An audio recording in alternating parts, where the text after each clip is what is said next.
নমস্কার, আমি চলে এসেছি রূপা কিচেন উইথ কুকিংয়ে। অন্য দিনের মতন আজকেও আর একটা রেসিপি নিয়ে চলে এসেছি। আজকে এখানে আছে পনির আছে।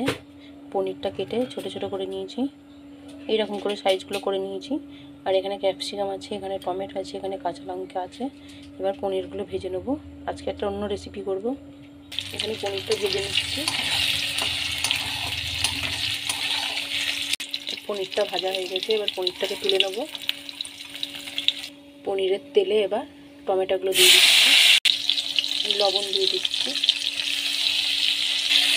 এবার দিয়ে দিচ্ছি আদা বাটা। টমেটোটা গলে গেছে, এবার ক্যাপসিকাম থেকে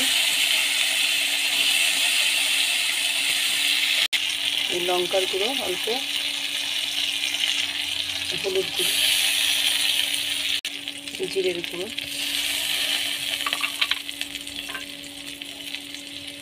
সামান্য জল দিয়ে দিয়েছি, যে চিনি দিয়ে দিচ্ছি।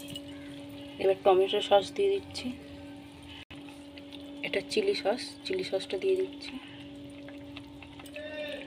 এই যে সয়া সসটা দিয়ে দিচ্ছি অল্প করে। ভেজে রাখা পনিরগুলো দিয়ে দিচ্ছি।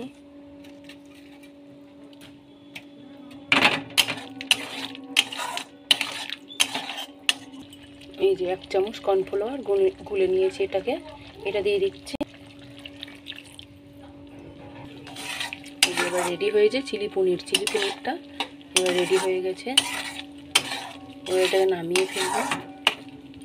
চিলি পনিরটা রেডি হয়ে গেছে, এবার এটাকে নামিয়ে ফেলবো। আজকে চিলি পনিরের রেসিপিটা হয়ে গেছে, নিরামিষ চিলি পনির।